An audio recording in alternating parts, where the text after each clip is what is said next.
Hello, my name's Nathan Stone. We are talking about Pintest GPT here. I saw this at a conference of using AI in cybersecurity, and um, I learned it's kind of a way to do pen testing using ChatGPT 4. I decided not to show some of the setup because it kind of varies by machine. So I'm actually recording audio after I went through, so you'll see some jumps. Just because I didn't want this to be a pen testing demonstration, I wanted it to be a Pintest GPT demonstration. So here we are on the pen testing platform Hack the Box, and we chose an easy box. If you go to the GitHub for Pintest GPT, which will probably be linked in the comments, um, it says easy to medium. I went with an easy one so we don't have a really long video. I wanted to showcase its capabilities without having to take forever to do a pen test on a box.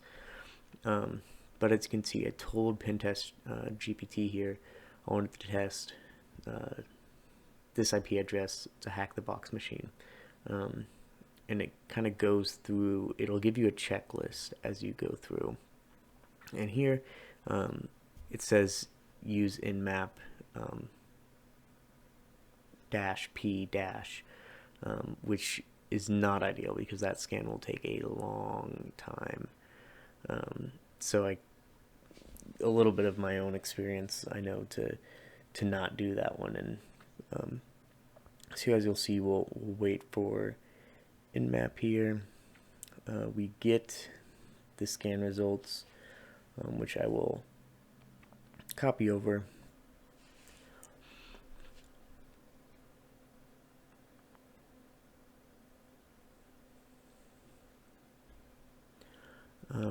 And so Pintest GPT comes with some commands. They can be kind of looked up, and you learn the flow as you use the tool more. But here I'm saying,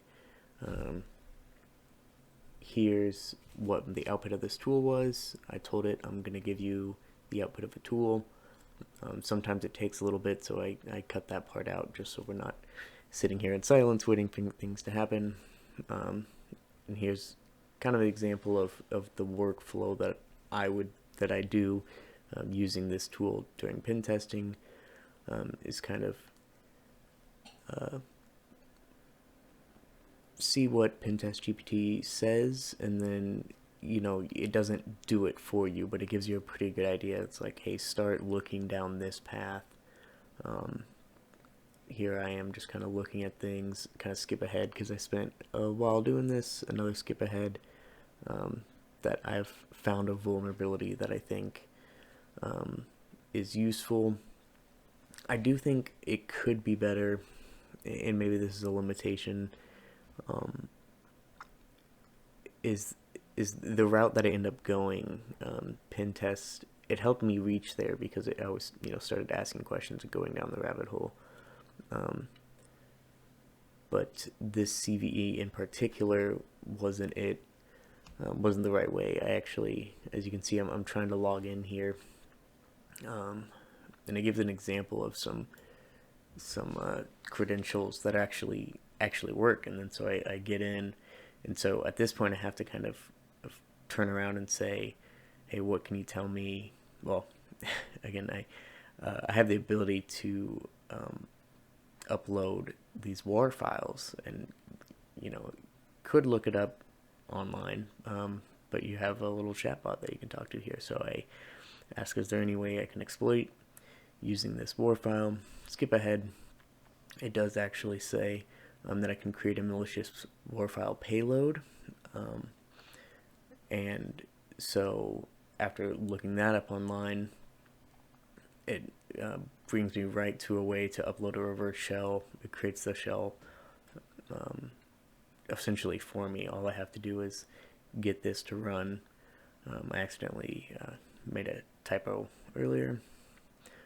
This showed a different way using Metasploit, but I was staying true to ChatGPT's way, which was just upload the folder And as you can see here, I actually did get a remote shell working and was able to get the get the flags for this hack the box exercise. And this is purely just following hack the box methodology and using it to kind of, hey, I'm stuck, help me out.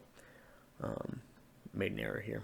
But yeah, it's pretty powerful in just in teaching how to hack and the right questions to ask during a penetration test. It can kind of keep you along the checklist where it's easy to get bogged down in the details and not know what to do. This is a really, really simple way to just keep yourself on track. It's a really powerful tool, I would say, and something that is getting improved on. It's the GitHub's out there. They're pushing updates to it. You can suggest upgrades as well. But yeah, that was using Pintest GPT to Pona hack the box easy. Thanks.